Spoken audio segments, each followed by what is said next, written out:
ప్రజలకు కూడా చెప్పాలి ఇంకో మాట. ఇప్పుడు కాంగ్రెస్ ఏమైనా ఢిల్లీలో గెలిచేటట్టున్నారే. మొన్నోసారి ఆమె చెప్పింది మమతా బెనర్జీ గారు. ఏం చెప్పింది మమతా బెనర్జీ?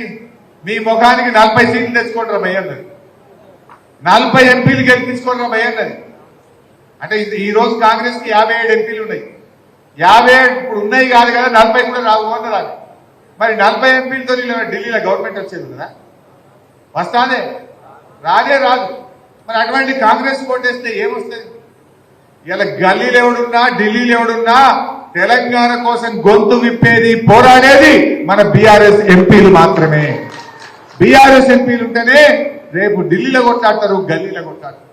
కాంగ్రెస్ మెడలు వచ్చి 6 గ్యారెంటీలు అమలు చేయించాలంటే, 2 లక్షల రుణమాఫీ జరగాలంటే మనము బీఆర్ఎస్ ఎంపీని గెలిపియాలి. రైతులకు చెప్పాలి మనం, వీడు 2 లక్షలు ఇస్తానని డిసెంబర్ 9 ఇయ్యలే, 15,000 ఇస్తానని ఇయ్యలే, బోనస్ ఇస్తానని ఇయ్యలే. మరి వీళ్ళు ఇయ్యాలంటే ఎంపీ ఓడగొట్టనే మనకి బుద్ధి వస్తుంది. ఎంపీ ఓడగొట్టనే కాంగ్రెస్ వాళ్ళు కళ్ళు తెరుస్తారు, మనకు 2 లక్షల రుణమాఫీ వస్తుంది. మహబూబ్ నగర్ ఎంపీ బీఆర్ఎస్ వాళ్ళు గెలిస్తేనే కాంగ్రెస్ వాళ్ళు కళ్ళు తెరుస్తారు. ఎందుకు?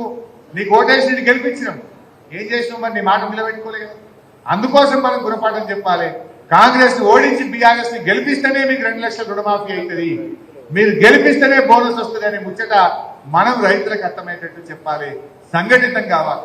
ఏం అధైర్యపడకండి, ఖచ్చితంగా భవిష్యత్తు మనదే. ఇది నిజం, ఇది తథ్యం, అలా అనుమానం కూడా అవసరం లేదు. ఖచ్చితంగా జరిగేది ఇదే.